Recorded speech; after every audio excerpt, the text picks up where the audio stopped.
পর আগার কাউকে বেচতে পারবো এরকম পুডিং বানাইলেন। ব্রো, আমার ছোট ভাই সে রান্না পারে না কোনোদিন। আবার দেখেন হাতের মধ্যে ব্যান্ডেজ, অ্যাটেনশন সিকার। যাই হোক, ও কখনোই কোনো রান্না বান্না করে নাই। তো আজকে হচ্ছে গিয়ে ও আমাকে পুডিং বানায় সামনে এনে দিছে যে ওর পুডিংটা কেমন হয়েছে এটা খেয়ে দেখতে। তো এখন আমি আপনাদের সামনে খেয়ে দেখবো যে পুডিংটা আসলে কিরকম হয়েছে। ওকে, তুই পিছনে থাক আমার। ওকে, একটু কাটি। এই যে কেটে ফেললাম।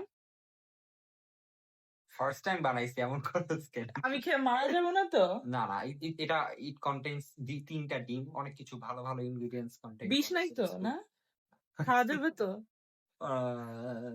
বাট আমি ফার্স্ট টাইম বানাইছি and ভাঙে নাই এটা। হ্যাঁ, আমার ছোট বোন সে 3 বার বানায় ভাঙছে, 3 বার ফার্স্ট টাইমে। এরপরে হইছে। সমস্যা নাই, তুই তো ছোট তুমি জিন। কবার ভাঙছো আগে এটা তুই বলো? তো ছোট বোনের জিন পাস নাই, বড় বোনের জিন পাইছিস। কবার ভাঙছো? আমি তো একবারও ভাঙে নাই। সো ওখান থেকে নো, আমি আজ পর্যন্ত একবারও ভাঙে নাই। আমি একবারও ভাঙে নাই। আচ্ছা যাই হোক, খেয়ে দেখি কি অবস্থা। বিসমিল্লাহ, আল্লাহ তুমি আমাকে বাঁচাও। এই ব্রো,